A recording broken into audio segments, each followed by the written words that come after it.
Olá, meus alunos, estamos de volta. Muito bem, vamos continuar estudando, né? Meus alunos do nono ano.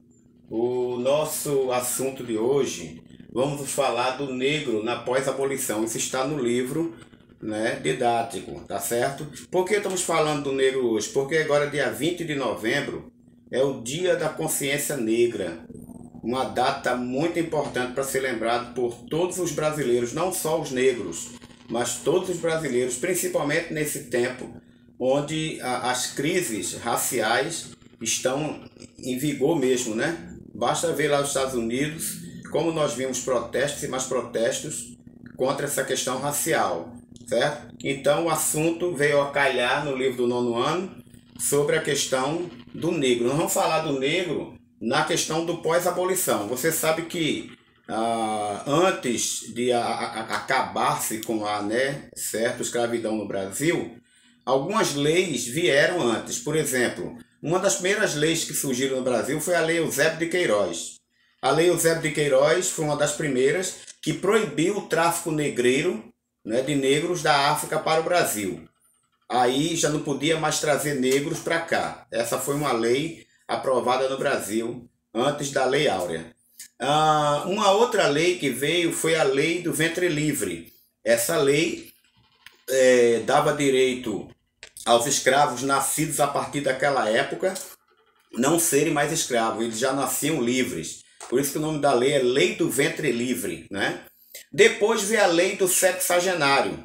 Sexagenário quer dizer 60 anos, certo? Então, os escravos que chegavam a 60 anos, eles estavam livres, não eram mais escravos. E por fim, em 13 de maio de 1888, a princesa Isabel assinou a Lei Áurea. Essa lei acabou de vez com a escravatura no Brasil. A partir de agora, todos os negros estavam livres da questão de serem escravos, ok? Então nós vamos ver a nossa aula a partir desse ponto, de 1888 e diante. Como ficou o negro na pós-abolição, né? Será que ele realmente viveu os direitos que tinha ou não viveu? O que aconteceu com o negro? Então veja bem, como vimos no oitavo ano, você estava no oitavo ano,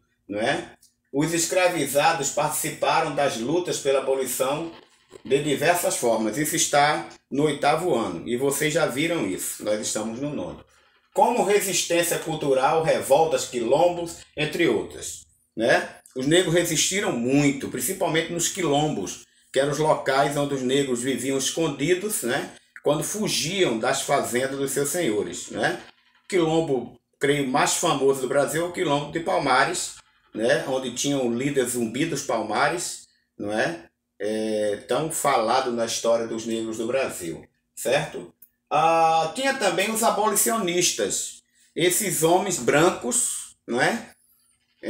Que defendiam a questão do negro, querendo a abolição. Entre os nomes abolicionistas, nós temos o engenheiro André Rebouças, nós temos o poeta Luiz Gama e nós temos o escritor Joaquim Nabuco e seus aliados na sociedade civil. São alguns destaques de abolicionistas que lutaram pelo fim da escravatura no Brasil. Então é importante saber desse detalhe. Passando adiante aqui, a luta pela abolição assumiu grandes proporções em todo o Brasil, né?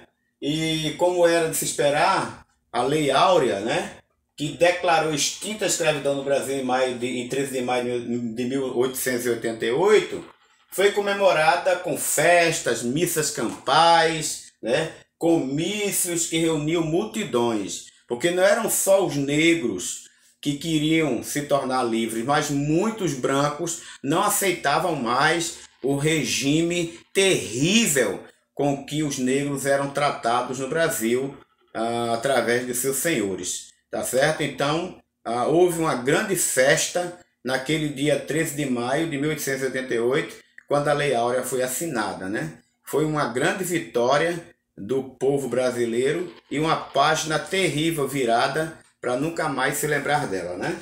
Então, passando adiante, como o negro ficou na questão de trabalho.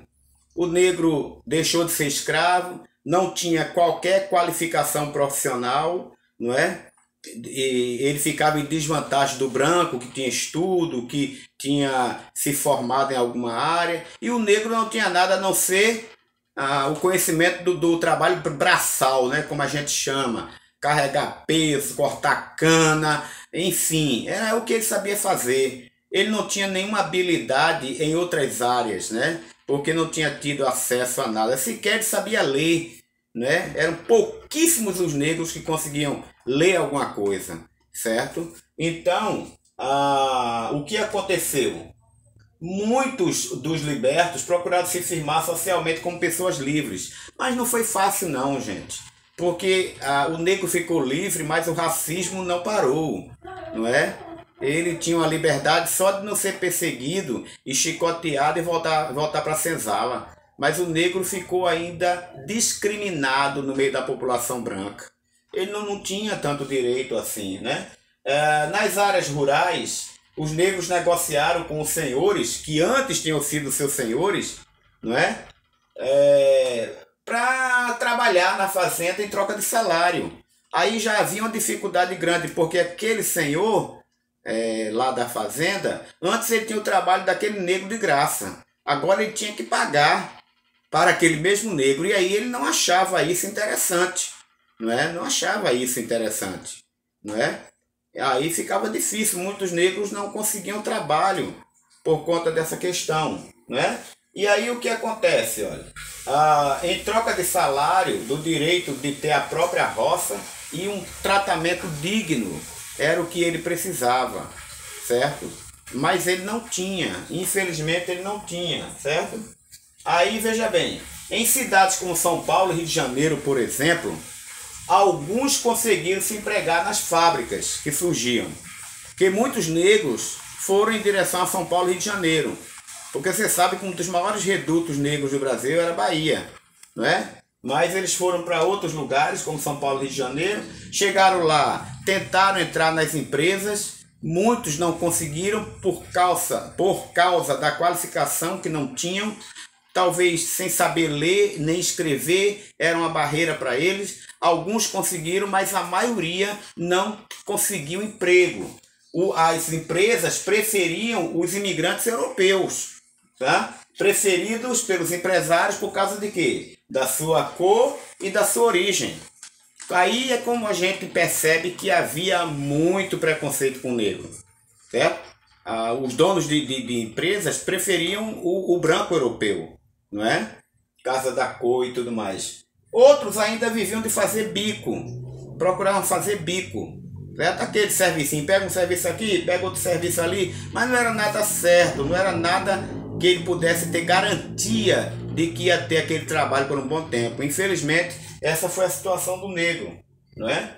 Aí, mas o negro também se destacou em outra área importantíssima, a questão da imprensa, né? Porque o negro se destacou criando jornais para espalhar as notícias deles próprios, né? Principalmente, mostrando que eles tinham capacidade para fazer as coisas, certo? A chamada imprensa negra, que aconteceu logo após a abolição e foi muito bom para o público negro da época, certo? Antes e depois da abolição, a comunidade negra nunca deixou de lutar pelos direitos, criando jornais próprios, que era chamada imprensa negra, né? Segundo o historiador Flávio Gomes, os primeiros periódicos editados por negros são no final do século XIX.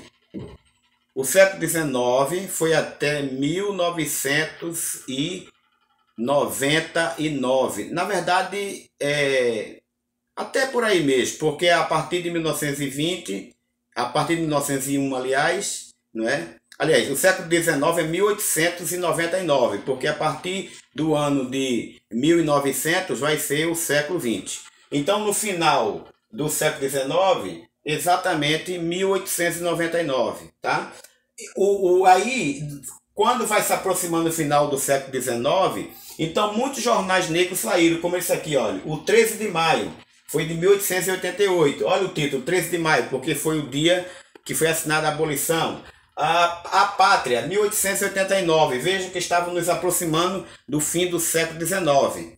Certo? O Exemplo, em 1892, tá? Que circulou em Porto Alegre. Foram alguns deles. Depois vieram vários outros, como o Baluarte, de 1903, aqui já no século XX. Ok? A Pérola, de 1911, já no século XX. O Menelik, de 1915. O Alfinete, de 1918. E o Cosmos, de 1922. E finalmente o Clarim da Alvorada, em 1924. Certo? Mostrando que muitos jornais surgiram dentro dessa imprensa negra, né? Mostrando e exibindo a história do povo negro e também fazendo parte da imprensa local à época, porque era muito importante as pessoas saberem o que estava acontecendo lá onde eles viviam, né? Então o negro tem toda essa importância, gente, não é? Nós não podemos esquecer disso. O negro é um ser humano como qualquer outro e não pode haver discriminação por conta de cor de pele, certo? Então o movimento negro continuou, estamos aí nos aproximando do Dia da Consciência Negra, agora dia 20, né? E vamos continuar lutando para que todos sejam iguais, como diz a nossa própria Constituição, todos nós somos iguais, tá certo? Até a próxima aula, Deus abençoe vocês.